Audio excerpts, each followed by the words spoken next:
Okay, this game that I want to show now is a game played by Kasparov in 2003, and at that time Kasparov had a rating of 28-30. That's very high, and he's playing in this game with white against the Russian Grandmaster Vladimir Chuchelov, 26-08. So there is a big rating difference of more than 200 points, and in this game Kasparov plays so dynamically and so aggressive that actually when I saw the game it made me think of those boxing matches in which a boxer sees that the opponent is getting tired, so he doesn't give him a moment to rest and keeps punching and keeps attacking, waiting for the moment to give the final blow, the final knockout. So that's the image that I got when I saw this game. I'm going to show you how it went. Kasparov opened with g4, and we get Nimzo-Indian defense. Queen c2, c5, d takes c5, castles a3, and the bishop takes on c5. Kasparov continues his development with knight f3, b6, and now in this position there are two possibilities for white. One is playing the bishop to f4, and the other one is playing the bishop one step further to g5.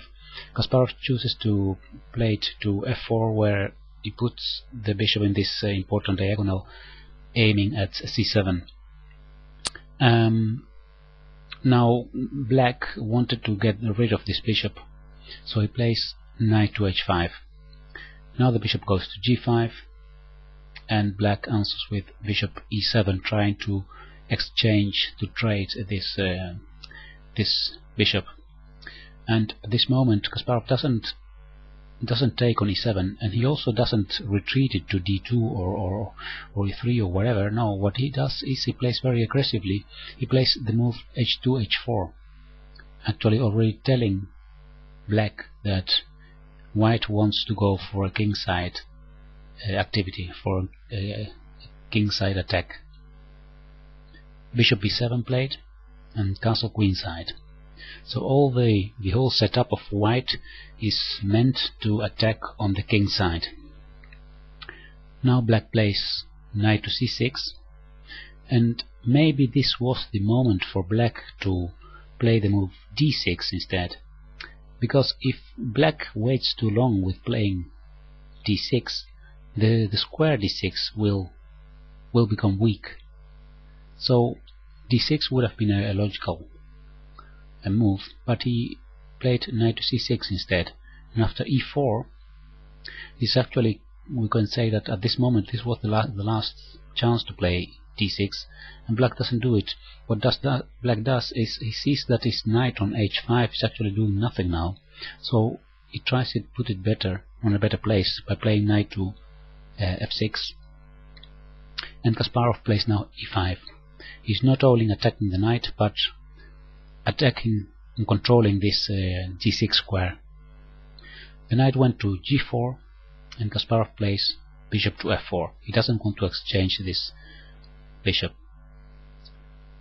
Rook to c8, and now Kasparov plays a prophylactic move, king from c1 to b1, putting the king away of this c-file where the rook has been placed. Now black plays f5, and Kasparov takes en passant, e takes f6, knight takes f6, and now the attack really starts. Knight from f3 to g5,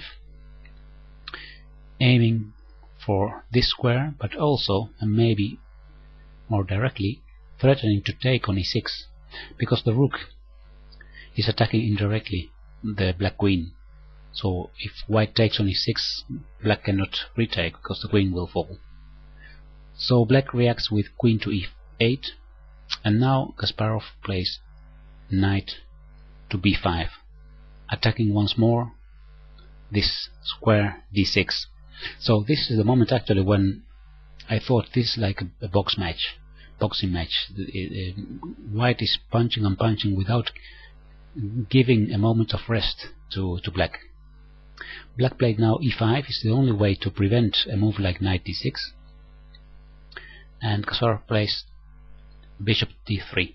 He sacrifices the bishop on f4 and aims at h7 with 3 pieces. Now Black didn't take the sacrifice, he didn't take the bishop, he played e4, and it's maybe he could have taken on f4, and then White can take on h7, king h8, and after rook to e1, well, White does have a lot of compensation since the Black king is unsafe and all the White pieces are very active, but it's not so clear whether this attack would win or not. But anyway, in this position Black didn't take the risk of accepting the sacrifice, he preferred to play e4. Continuation was bishop to e2, h6, attacking the knight, and Kasparov plays the other knight from b5 to d6, attacking the queen, attacking the rook, and attacking the bishop at e7. So this knight must be taken, bishop takes d6, and after bishop takes d6, h takes g5, h takes g5, now the h file is open. So this also has been achieved now. Black played knight to h7, and now comes the moment where Kasparov gives the final knockout blow. He plays rook takes h7, and after knight takes h7, bishop takes f8, queen takes f8, queen takes e4 check, the king goes to g8, and then queen d5 check, and in this position the opponent of Kasparov resigned, because there is actually not much that Black can do. Of course, if the king goes to h8, then it's very simple, it's checkmate. So, and if the king goes to h7, then also rook to h1 is very, very powerful, then mate will follow soon. Another possibility would be to play queen to f7, but then it's very simple, take back, and then take on d7, after king to g6, rook takes b7, and White has a total one ending. So in this game it's so dynamic, the play of Kasparov with White. He attacks on different sides, he makes use of the weak points of Black, and it's a very beautiful attacking game. Alright, that's the game that I wanted to show you. I hope you enjoyed the video, and if you want to review it, just have a look one more time so you can check the important moments in this game. Okay, thank you very much, bye bye.